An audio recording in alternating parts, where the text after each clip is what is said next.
What's going on? Welcome to Real Talk Real Estate. I'm David Greene. This is the David Greene Show. I'm joined today by guest Daryl Eisen, who's got a little bit of ups, a little bit of downs, a little bit of realness about what's going on in the real estate industry. And he has been gracious enough to come on the show and pull back the curtain and show us what's good and what's bad and everything in between. So, Daryl, I'm excited to hear about your story. Thank you for joining me today. Yeah, great to join you, David. Thanks for having me on. Yeah. All right. Let's start with your Airbnb disaster, and then we'll get into Sure. your overall story of investing. But for those Sure. that don't own short-term rentals, you probably hear about them based on people's YouTube videos. For those that do own short-term rentals, I think a lot of them think they're the only one that are doing it wrong and that there's something wrong with them because you don't see the reality. Why don't you just tell us a little bit about this house, how you bought it, how it went, what your experience was, so everybody can understand that they are not alone in the struggle. Sure. So I bought this place back in 2018. It's a triplex in Canton, Ohio, really close to two major hospitals. And I had a heck of a time keeping good tenants in. My property manager, I have a great property manager there, so I don't want to say anything bad about them, but they would find tenants, they'd pay for 6 months to a year, then they quit paying. Some of them would trash it, all kinds of people were throwing, there's a common basement there. People were throwing mattresses down there and having their friends sleep there. And it kind of turned into a disaster, right? And I thought, well, what do I do with this thing? I'm either going to sell it or I need to do something else. And right at that time, the midterm rental strategy was kind of taken hold. And I went to BP Con, and there happened to be, it was when it was in San Diego, which is where I'm at. And there happened to be some sessions on midterm rentals. So, so I went ahead and decided I'd try that. So I took one of the three units, converted Was this to the an BP NPO. Con in San Diego by chance? Yeah, it was the BP Con in San Okay, Diego. I remember that Yeah, one. so I took one of those units, the second floor unit, the one in the middle, because I had a vacancy, and we completely rehabbed it, made it beautiful, put in beautiful furnishings. And my take is always like, I want to be the nicest place when people are looking at the pictures, because that's how I pick an Airbnb, right? I'm like, oh, that's the one I want to stay at, but then I want to price myself competitively, right? Mm-hmm. And so that's what I did. And I use a combination of Furnish Finder, Airbnb, Verbo, and so on and so forth. And I just funnel it all through a channel manager. Well, Furnish Finder, you kind of have to manage separately. But so, I had it up and running, for about 6 months. Then I did the attic unit, I did the first bedroom, and this thing has been a roaring success since. Most of I'd say 50 to 60% of my stays have been through Furnish Finder, which has been good because it's a direct booking, right? Just like it's off my direct booking website. But the Airbnb stays have had a little more challenges. And recently I had a couple from Singapore Mm-hmm. stay in my first floor unit. They brought in a couple unauthorized puppies, which I do allow pets, but I vet the pets very, very well, right? I don't allow young puppies because I'm a dog guy. I've had young puppies. I know what they do to a house, right? And you've got to be very diligent. So they had these two puppies. They were there for, this was a midterm stay, so they were there for about 3.5 months. They were supposed to stay till the end of January of this year. All of a sudden, I think it was like January 2nd or 3rd, I get a message from them. Hey, or I got a message from Airbnb saying that the reservation was canceled, which I thought was weird. I'm like, how do you cancel a reservation in the middle of the reservation? Right. So I reach out to Airbnb. I'm like, hey, what's going on here? I reach out to them. They didn't respond to me, the guests. So I reach out to Airbnb, and they're like, oh yeah, people can cancel. And it's weird because it made my whole calendar blank out, like it had never been there. Hmm. So it looks like I have like higher vacancy than I do on my reports and everything else, which I'm kind of OCD on that stuff. And I Hmm. don't like that, Right. it throws my vacancy off on my reporting, but I still got paid for that time. And turned out they had some sort of family emergency. So I get my cleaner in there about 2 days later because we weren't expecting to have a cleaning that day. So it took a couple of days to get him in there. And this place is a 100-year-old building, beautiful wood trim, like original stuff, right? 100-year-old baseboards chewed up, power cables Hmm. chewed up, leather sofa chewed up, um, dog feces all over the office area. Apparently, they were closing them in the office, and they also were scratching at these 100-year-old doors The to get trim, yeah, out. they eat The through it, bite through trim, it. it was just bad. and they were letting the dogs use the restroom in the office. And when we were going through the air cover case, she admitted that, hey, well, it wasn't always convenient to take them outside. And I'm like, well, there are puppy pads and stuff if you wanted to pad train them, but first of all, you weren't supposed to have them. So we go through the whole air cover thing. She goes and as soon as I put in, like, for the damages, because the first step with Airbnb is you put in and say, hey, look, there's these damages. You tally it up, and it goes to the guest, and the guest decides either to pay or not to pay. She decided not to pay, and then she posts this. Right after she declined it, about 10 minutes later, I get a 1-star review from her. Right. And I'm like, oh, great. Here we go. So, and it was claiming all kinds of stuff. Now, we had a couple bumps in the road. They were there for 3 months. There was a bed frame they broke, and we fixed it the next day. Right. There were 2 incidents where there was no hot water. And it was interesting because my guy went out there the next day after they reported it and said, yeah, the pilot light was off for some reason. And 2 of the units are on one hot water tank. They're on their own one on this particular unit. And, but it's down in the basement in the common area with the laundry. And for safety, I do have video cameras in the common areas, right? And it's well disclosed and everything that there's video cameras in the common areas. I didn't even think to go look the first time that it went out. Well, the second time it goes out, they reported at 5 o'clock in the evening and say there has been no hot water for 2 days. I'm like, well, you should have let me know right away that there was no hot water. We would have got it taken care of right away. So I have someone come out. They couldn't get anyone out till the next morning. Again, it's the pilot light. So this time I go look at the cameras and see that they're fiddling with the controls. Wow. Right before, and I'm like, look, you can't, like, I don't know what you guys are trying to do. Is the hot water not hot enough? What's going on? They wouldn't admit that they were fiddling with it. I'm like, okay, fine. But so I had to report all this stuff in short back to Airbnb that these were, what happened on these 2 issues, these 3 issues, and, what we did to resolve them. And so we go through the whole air cover thing, which is not easy. Like, you have to give pictures, video. I had to show, she said that the place was trashed when she got there and unlivable. So we had to show a video of my cleaning beforehand. Now, keep in mind, David, I've got, like, my average on my 7, midterm stays on Airbnb is like, midterm rentals on Airbnb rather was like 4.89 or something, right? So I never had anything below a 4, and even then it was like one time. Mm-hmm. And it was a cleaning issue, and that cleaner's no longer working for me, right? So but my cleaners do a video after every cleaning of the whole place. So I sent the video in.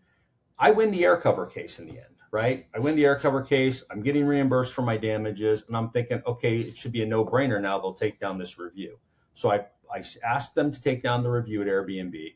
Clearly retaliatory, which is their policy. Their policy is no retaliatory reviews. And what they told me is that, that policy is it's retaliatory not towards you, but towards Airbnb. I'm like, what? Like, that makes no sense to me. There's no way to give Airbnb a review. That would be like what a Yelp. You go to Yelp and say I had a bad experience with Airbnb. Like, it's on their app. Anyway, so the guy that was helping me was great, but you don't get to talk to the person that actually evaluates whether your review gets taken down or not, right? You're dealing with somebody in customer service that, they do a really great job at being nice and everything. And they're just trying to okie doke you. If I'm nice enough to him, maybe he'll just walk away and let it go. Yep. Okie dokie. But he did tell me when it got denied the first time, he goes, you can submit one more time. We only let you submit twice to get a review taken down. So you can submit one more time, but make sure the justification's great. Well, I looked back through my justification the first time. Plus, keep in mind, they only let you have so many characters in the justification. Yeah. So you can only provide so much information. So I took and rewrote the justification, used AI to kind of trim it down to fit into that character limit. Resubmit, denied right away, within hours, they denied it. And I'm like, all right, this, what do I do here? Because this has taken me now from a 4.89 down to a 4.7 or something, right, overall. And it's the first review that shows up when someone at any of my Airbnb sees my reviews. So I was getting questions from potential guests. Hey, what's up with this review? And, I responded and said, obviously, what had happened on the review. Again, you only get so much space to do that, to put in the detail. So it was affecting my bookings. I don't know how many people didn't even try to book with me because they saw this review, right? So about a month later, I get a message from Airbnb. Hey, such and such guest um, would like a refund on the nights from when she canceled to when the end of, which was about a month, right? It was like 26 days or something. And I said, well, I was able to get another guest in there on the 11th of January, which was a fairly long stay. So I would be willing to refund from the 11th on if she tells you guys to take down that 1-star review. Sure. Of course. So I had a little leverage. Of course, I didn't want to give back $800 or $900, but I did. Um, and she then told them to take down the review. The review came down. Then she asked them to have me remove my review of her. And I was like, sorry, Yeah, because not then guys happening. like me are going to book her, not Yeah, knowing yeah. that I'm I'm booking like, an no, no, I'm absolute not doing it. disaster of a human. And it's not like she had other Airbnb stays and they were all 5 stars, but they were never with a pet, right? And I think that's the key. Like, this was a young couple from Singapore. They'd never had dogs before. They brought a couple puppies in. They broke the rules by doing so, right? And they weren't there during the day. Plus, I provide a kennel, by the way. There's a kennel there, and one of my rules, if you do bring a dog, is if you're not going to be there, like, your dog. If your dog's destructive in any way, kennel your dog when you're not home, right? And I try to make it very easy for people. And the kennel hadn't been used. It was just a really bad situation. In the end, I lost revenue. I potentially lost some bookings, which wasn't such a big deal because I do book longer term stays, so I had time to recover from it, and most of my stuff was booked up, well in advance prior to this review being out there for about 2 months.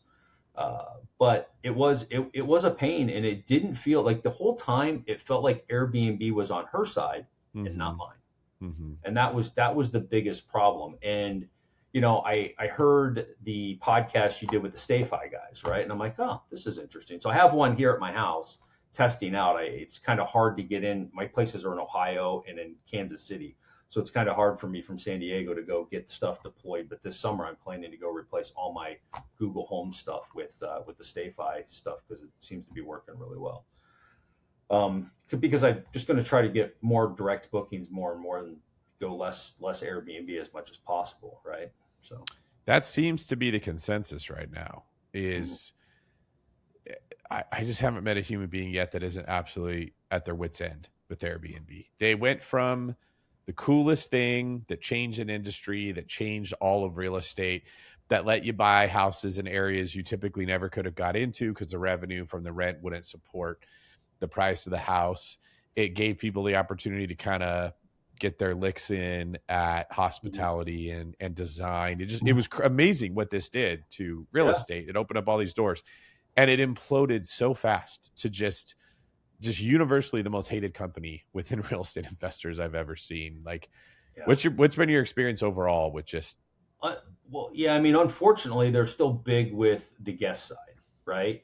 And even like I no longer book through them as a guest. I mm, used to use Airbnb a lot, like yeah. as a guest, right? Now I'm like, I'll go try. The Stay Finder thing's really cool. I'll go to Airbnb and I'll look for direct bookings now. Yeah, You know what explain I that mean? process for people listening that don't know this is a much Yeah, better so that's idea. something new. I think they just released that, and it's a little. Originally a tech guy, but it's a little plugin that goes in your browser from StayFinder. I think it's called It's StayFi, but it's StayFinder That's is what this they call package this they have, yeah. this little package, right? That's the product or whatever. And when you load it into your browser and then you go to Airbnb, if it's enabled, if they're using the StayFi system, like Wi-Fi system, it will go in, or you don't even have to have the Wi-Fi. You just have to have your stuff imported into StayFi, which actually doesn't cost anything. It's just when you start doing the marketing and some of the other stuff, and it'll show up in Airbnb with a little button saying click to book direct or something to that effect. But it's pretty obvious. It's a big old button that's like right next to the listing.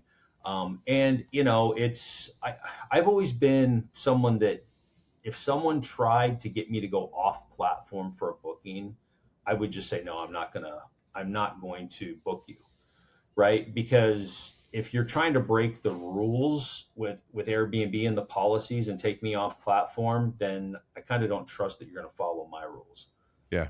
But now I'm kind of like, now I've been the one in some cases, like, Doing that same thing. hey, Yeah. I mean, I had this group that, it was a group of guys that were in town doing work, and it was my place in Kansas City, which is a 3 bedroom, and there was three of them, and they said, hey, like your rate's just a little high here on Airbnb. We only get $2,400 a month.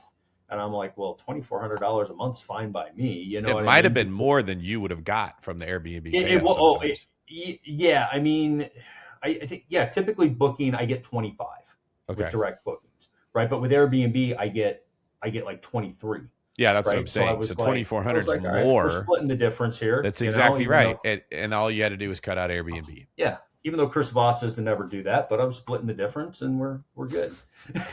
I don't think I quite follow the Stay Finder thing. So I know the StayFi is an at-home system that allows guests to log into the Wi-Fi at the property, and Right. you collect their email when they do it. Now you can kind of market to these people directly.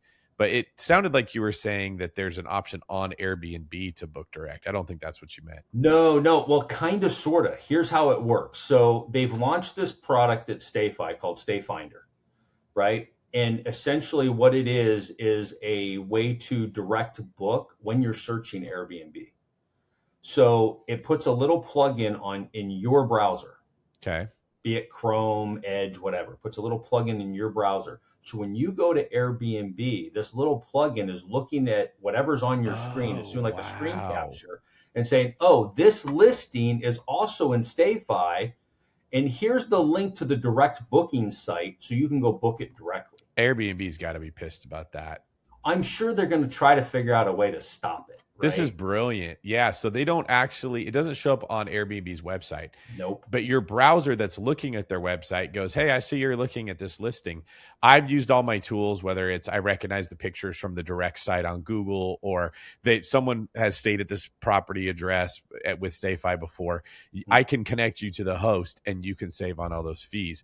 So you're basically getting all the benefits of Airbnb because that's where the inventory is. Right. Yeah. So what it's doing is it's taking my import to StayFi, right, for my channel manager of all my properties, and it's somehow matching up in the back end, Yeah.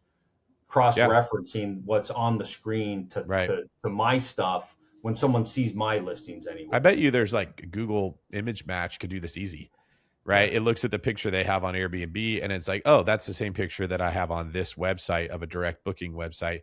It's probably here. Click this. And then you're like, oh, yeah, that's the same house, but I can get it. I mean, we're not talking peanuts, folks. You're probably talking saving 20% or more if you book You're, direct. yeah, you're making a little more money, right? You're saving your guest money.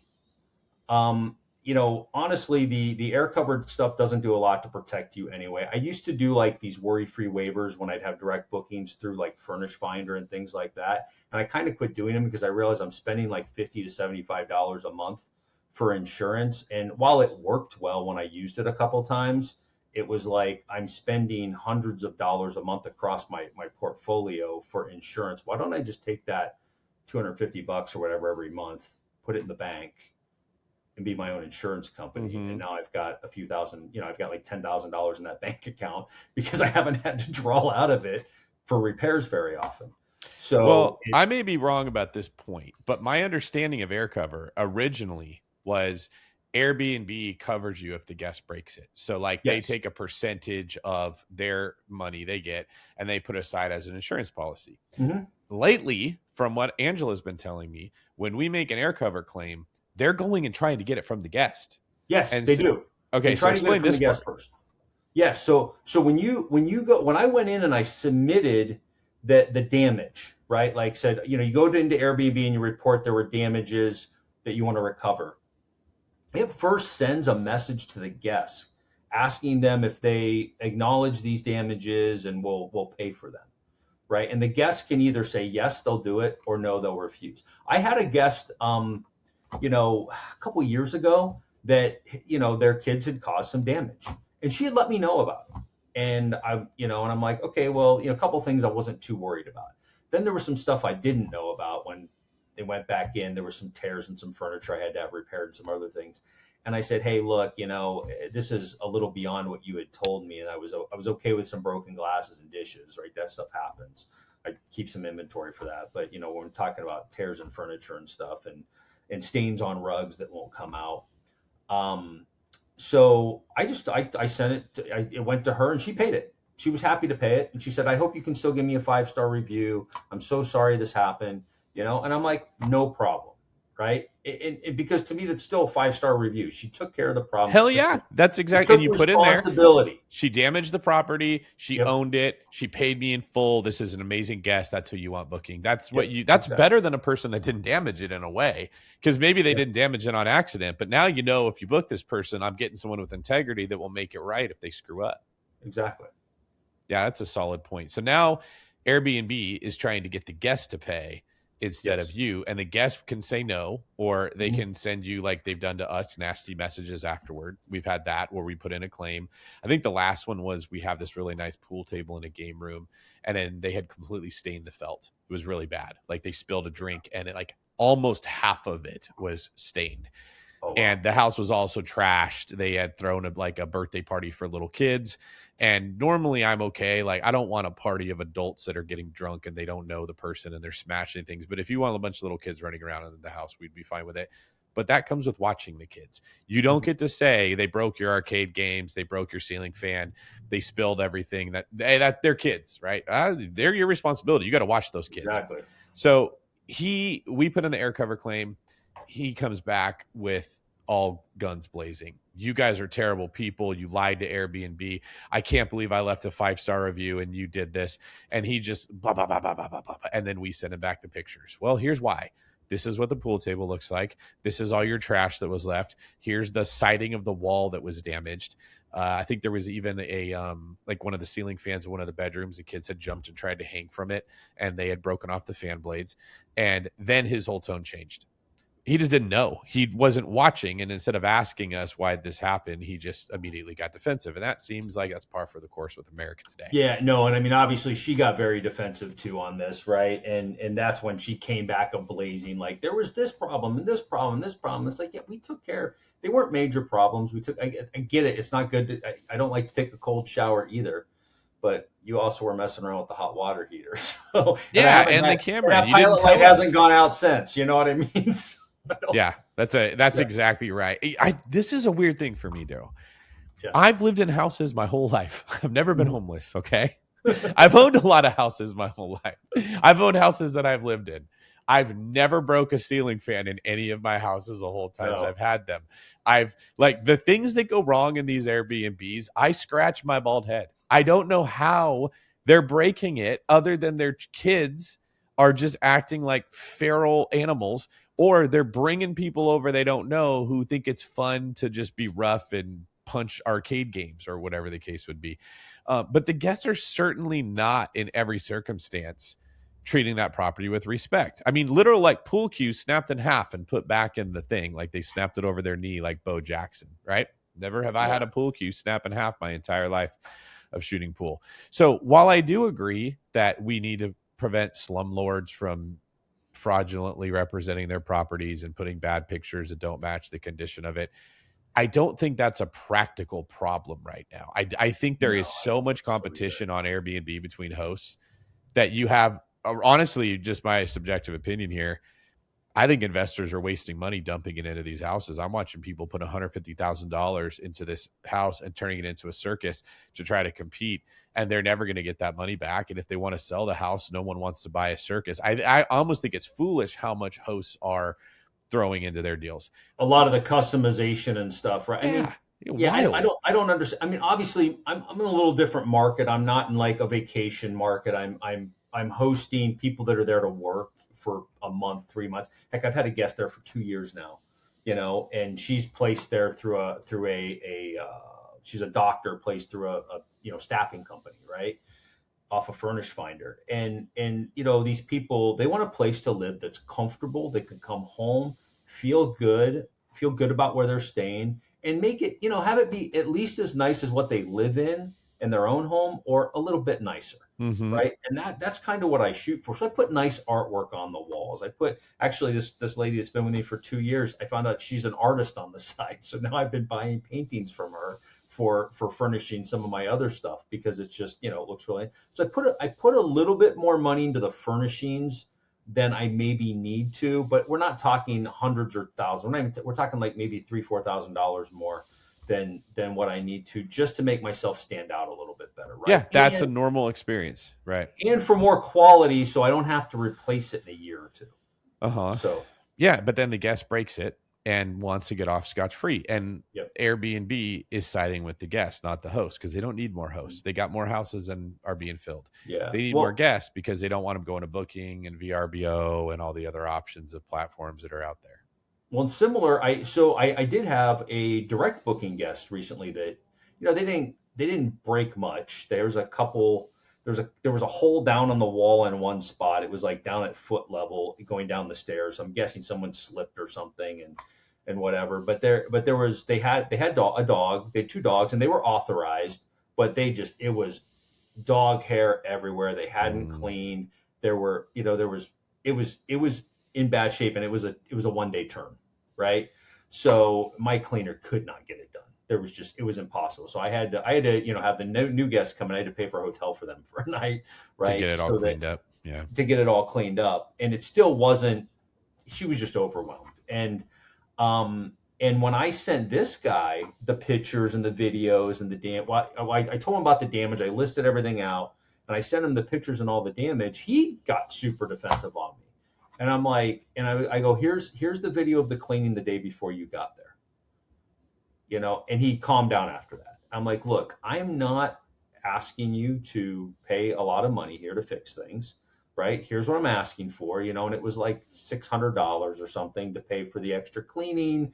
And there was like, they had allowed even though I say not to, if you're going to allow your pets on the furniture, you need to because I put leather or leather-like furniture in there. So if someone spills something, it's easy to clean up, right? Mm-hmm. But dog claws and stuff can they'll puncture right through it. Yeah, they'll puncture right through it. So I keep these heavy blankets there.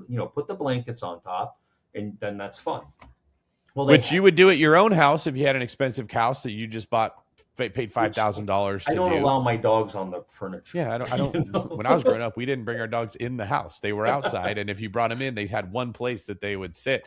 Now it's odd how we have turned the animals into humans in a lot of ways. That's a whole. I live in a 3-story. They got a bed at every level, but it's their bed. But they got a bed. I mean? Yeah, they're not in your bed. They're not all over the rest of the house getting their hair everywhere. It's not the dog's fault. It's just like I don't blame the kids when they go in there and they go nuts. That's a parent that lets kids act that way. How are they supposed to know the difference between being in this house versus a house that they're in when they're 7 years old? Yeah. All right. So I want to shift things a little bit. Let me ask you about your journey in real estate. You had mentioned a little bit about some ups and downs, and obviously the market's up and down. So if you're an investor, you're probably tracking with the market. What's your story like as far as how you got in, what happened? I'm older than I look, right? So my goal when I started this journey was to be able to retire at 50 and not have to work a day job and just sit at the beach and live off of my passive investment income. I'm 52 now, and I'm not there. Right. So I'm getting closer, but I'm not, and I don't think I'll never quit working at this point. Right. Like I'll always be managing my properties and doing that kind of stuff. But I started out in about 2002 is when I bought my first property. It was a condo in Normal Heights, which is just outside of downtown San Diego. It was a little 2-bedroom, 2-bath, picked it up for like $170,000, which now it's worth like 700 or something ridiculous. And I lived there for a couple years, and then I got married, bought a house in a suburb of San Diego, and rented that place out. So that was my kind of accidental falling into being a landlord. That was pretty successful. I was making a little bit better than what I owed on the mortgage on it every month. Had a good tenant in there, and I was in an IT tech job. I was a vice president of IT for this bank that was they were a lender. They did subprime mortgages back before 2027, 28. And they were bought by another big bank in New York. And so as a result, we had this big ESOP that got paid out. So all of a sudden, I'm like 27 years old and I've got $250,000 in stock sitting there. And I wanted to be a real estate investor, but I Mm-hmm. didn't, there wasn't bigger pockets for me at the time. There was Kiyosaki was out there, but I had never read Rich Dad Poor Dad. I just heard this was a good idea. I read like some landlord book and went and jumped into it, and then thought, hey, why don't I take 100,000 of this money and put down on a fourplex in Las Vegas, because Vegas was booming then. In 2005, they were like 3,000 people were moving to Vegas every month. It was booming. I bought this place for $480,000, and by 2007, it was worth about $125,000.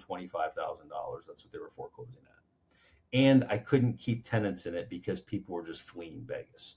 So not only, there was the seller lied to me about the rents, and I didn't do my due diligence. Everything you could do wrong, I did wrong on that property, right? Yeah. So it was it was more than $100,000 lesson because I had put more money into it, right? So it was probably about $150,000 lesson, plus having a foreclosure on my record for a little while. The only good thing for me at the time was like half the population had foreclosures on their records or short sales at the time. Yeah. So Right. it didn't hurt so bad, right? So I was actually able to buy a house again a few years later, but so I didn't invest until I actually ended up selling that condo in 2014. That place went into foreclosure in like 2008. I didn't do anything with real estate investing until 2017 again. So I bought my own personal house in Rancho Bernardo in 2015, and then in 2017 I bought a duplex in North Canton, Ohio. Really nice 3-bedroom, built in the 1990s, each side 3 bedrooms on both sides, new nice big 2-car garages. And I canceled a spring break trip with my kids to Maui. Actually, not to Maui. We were going to go to the Big Island on that trip. A trip to the Big Island to go on spring break to rehab a unit. So my kids at the time were like, 9 and 11, and I've got them out there like putting down, hardwood flooring and stuff like that. It was a great lesson, and we were working 16-hour days. I probably broke a million child labor laws. But but we had a good time. My dad had come over and helped out where he could at the time, and we got that place up and running, and it's been a cash cow ever since. The interesting thing is everything I own in my portfolio today I bought in 2017 and 2018, right?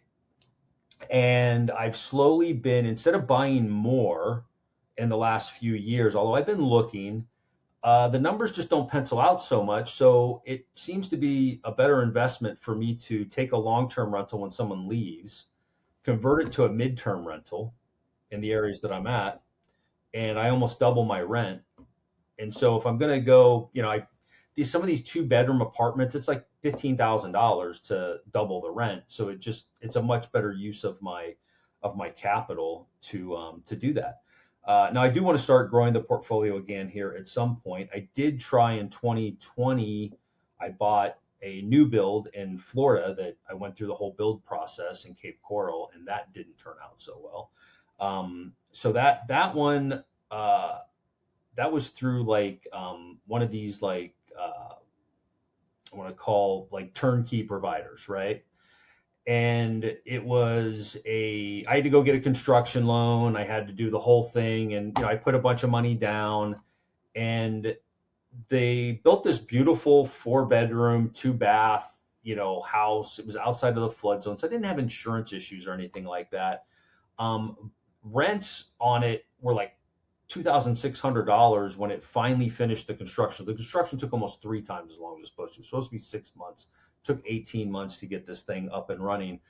But the problem is during that 18 months, interest rates went from like 3%, 3 to 4% for an investor loan up to like 7%. Yeah, right? man. It was like whiplash speed with how fast rates went up. So my cash flow that I thought I was going to get went from like $500-$600 a month to like $100 a month, literally. Yeah. Right. And that's assuming like you have occupancy and you're getting the money that you budgeted for rent. Exactly. It was a new build, so I didn't have a lot of maintenance issues or anything, right? But hey, I'm paying. That was after I paid my property manager and everything. I was clearing about $100 a month. Then the tenant that I had in there for a couple years decided she was going to go rent something else because rents had dropped significantly, right? They went all the way down to about $1,800 a month for that same house. When you went on Zillow, you went on Zillow and you put the little filter to rentals, right? And it was just full of purple everywhere, right? And then I go turn it on to for sale for a 4 bedroom, right? We're just talking 4 bedrooms here. I put it on for sale and there were like 200 listings for 4 bedrooms for sale. So I talked to my property manager out there. I said, "Hey, Kevin, I think I need to dump this thing." And he goes, "Well, what are you thinking?" I was looking at Zillow and I said, "Hey, looks like the cheapest one is like 280,000 that's built. There's a lot that are in the middle of construction people were trying to sell." I said, "Let's list it for 275." And we closed about 3 weeks. Well, we got an offer about 3 weeks later and closed about 3, 4 weeks after that. But I had to bring $5,000 to the table in the end to close that. Yeah. Now, when it was finished, when the construction was done, it was worth like $400,000, and I ended up, so I ended up losing money on that quite a bit actually. The worst part is my ex-wife was a co-investor on it with me. So now this is the mother of my children, right? So she had said, "Hey, I want to get in on this Cape Coral property. I've got some money I want to invest." I'm like, "Sure." And so we both lost money on it. And she doesn't hate me any more or less for it. So that's good. I guess when it's your ex-wife, you're sort of playing with house money there when it comes to that. Curious, what did prices do after you sold at the 275? Oh, they've continued to drop. That's the point I wanted to get to. There were so many people 2 years ago that were like, "Oh, we're not making it work."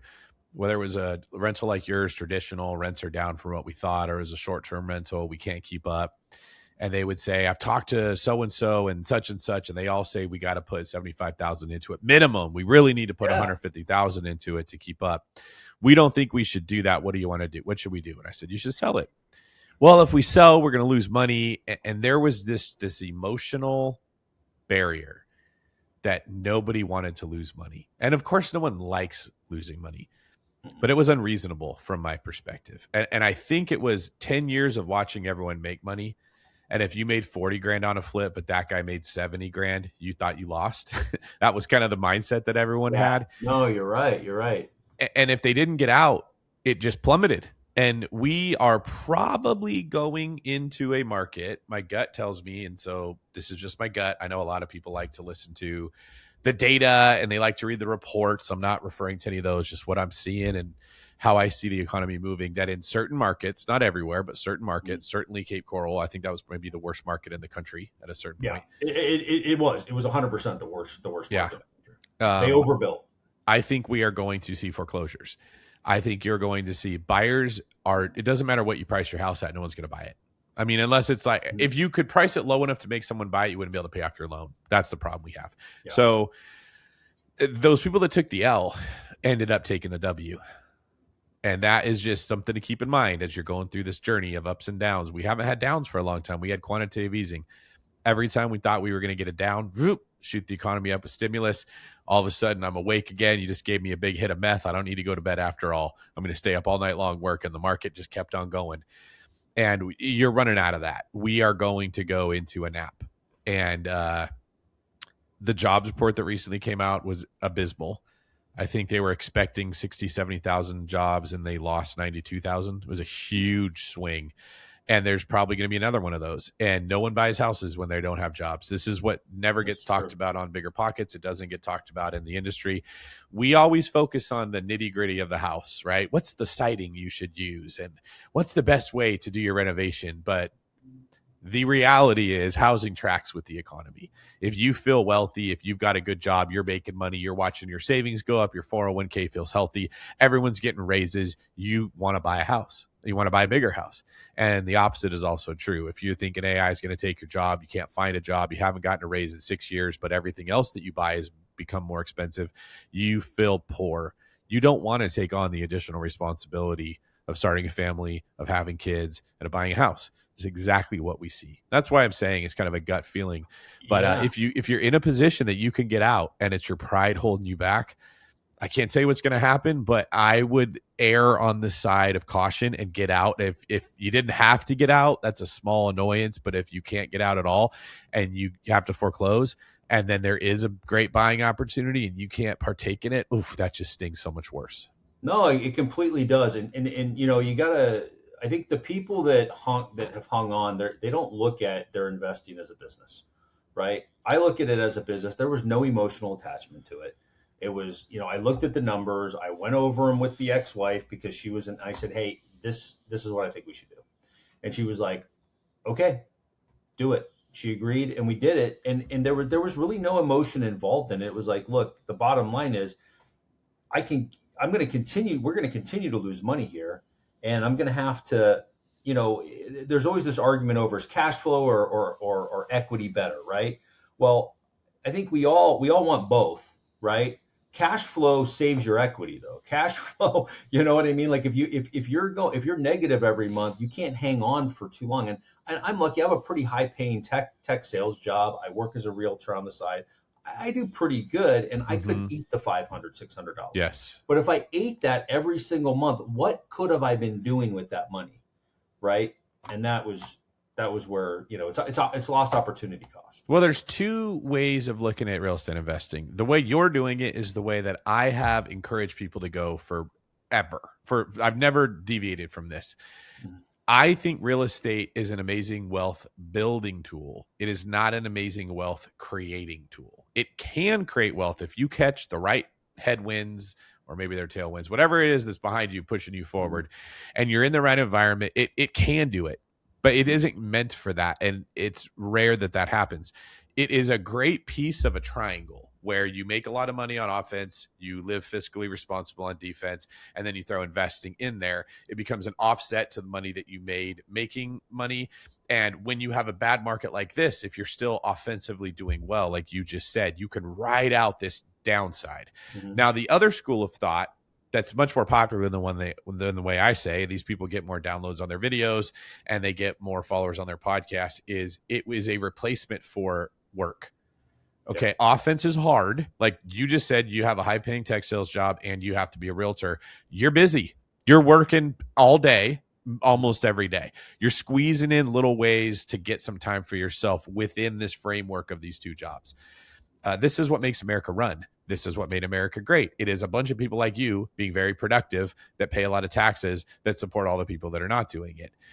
That goes away when we go, you know what, I want to go full time into living off my cash flow, or I want to flip houses and I'll flip a house a month and it'll be passive income. My contractor will run the crews. It works in that same environment that real estate can create wealth. As soon as you slip out of everything being perfect, you find it doesn't work. Like you said, you can't sell and you're losing money every month. It goes to foreclosure. When everybody has left the job market and they've all gotten into real estate, like a lot of them have, there's no one to buy that house and it's going into foreclosure. True. And I am very afraid. The last time we had this, 2010, you had a lot of mom and pops jump in. I was one of them. And that's how I got my start in real estate. I jumped in 2010 when you got hammered, and I bought houses and I saw it rise upwards.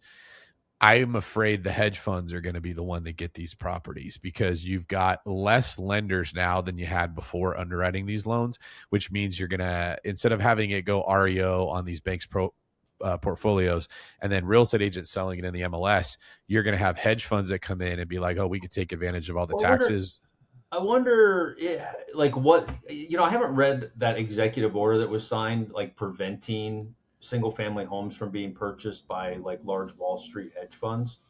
I don't know like what the rules are on that, but I'm hoping that can maybe prevent some of that from happening like it did back during the pandemic. Like limiting corporations buying properties. Yeah, Trump signed something, not to get political, he did. but I mean, Trump signed some executive order limiting the acquisition of single family specifically. I know that it wasn't multifamily. You know, from these big hedge funds, from artificially increasing prices basically by buying up the whole neighborhood, right? Can I put my tinfoil hat on for a minute here with you, yeah. Daryl? No one else is listening, just me and you. Okay. I live under the assumption that Trump is smarter than I am. So if I have thought of it, it's safe to say he's probably already thought of it. He's been around a lot longer than me. He's done a lot more deals than me. You can hate the guy all you want. It's tough to say he doesn't understand business and the economy, right? Yep. In fact, he seems to understand it so well. He's like a savant that talks like he's in fifth grade, but he grasps what's going on at such a high level. I think Trump knows there's foreclosures coming. I think he signed that in expectation that you're going to have hedge funds that come in and try to find a way to buy these properties. And he wants them to stay in the hands of the people like you, the mom and pop Americans, not the massive corporations.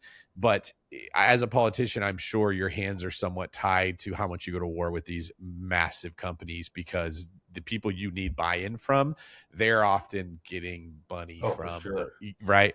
So if he just outright says, like, I'm getting rid of the BlackRocks, he's now made an enemy of all the people that BlackRock has been feeding that he has to do deals with.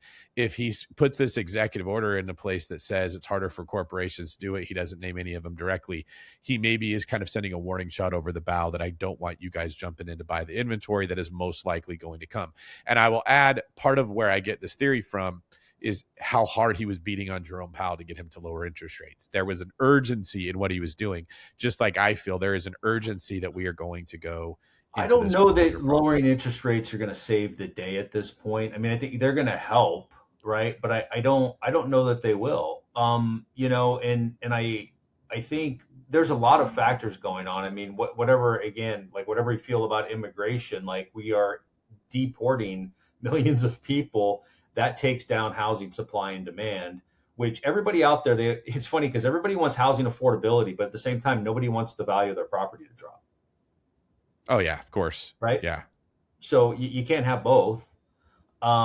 It's interesting. I mean, even, my wife and I just recently bought a place up here in San Diego and it's kind of timing the market. Like, all right, the condo market's kind of dropped 25-30% here. Maybe now's the right time to buy.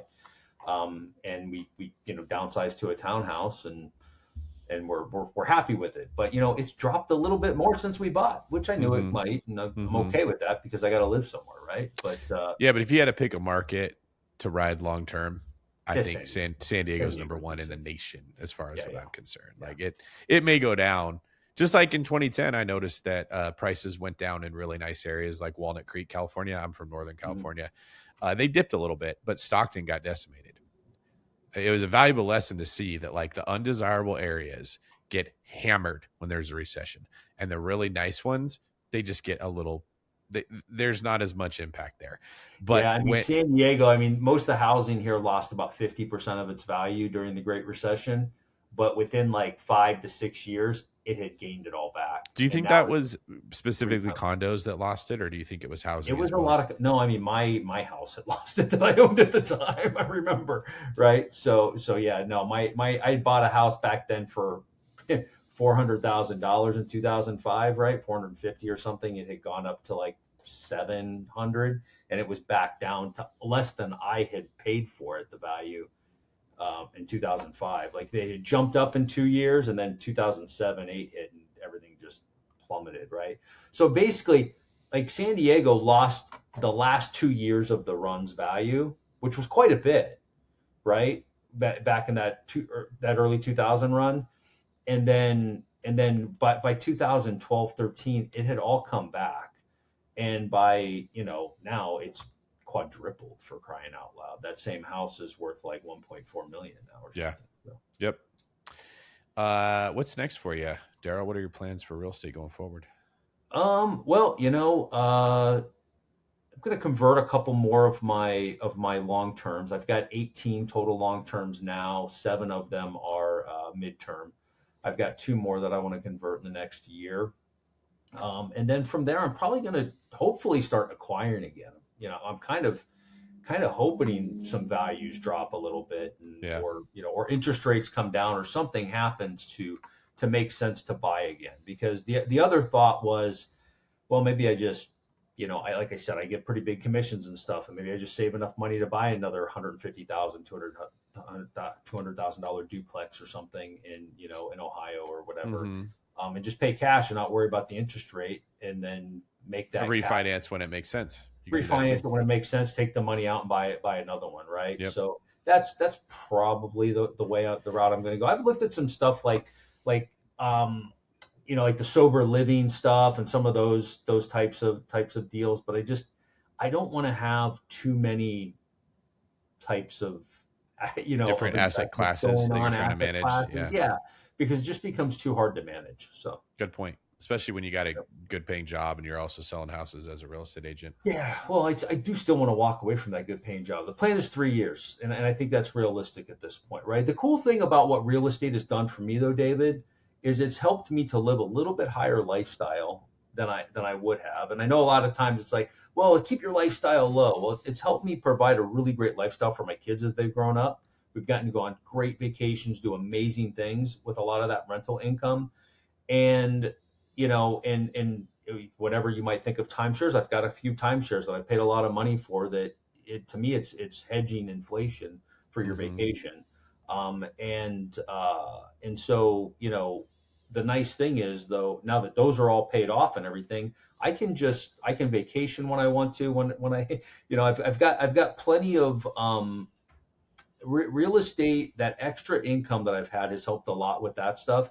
And then now that they're pretty much grown, I've got one more that graduates next year, and they're off to college. And I'm a disabled vet. I live in California, so they get to go to college for free at any state college. And so I didn't really have to save up for that.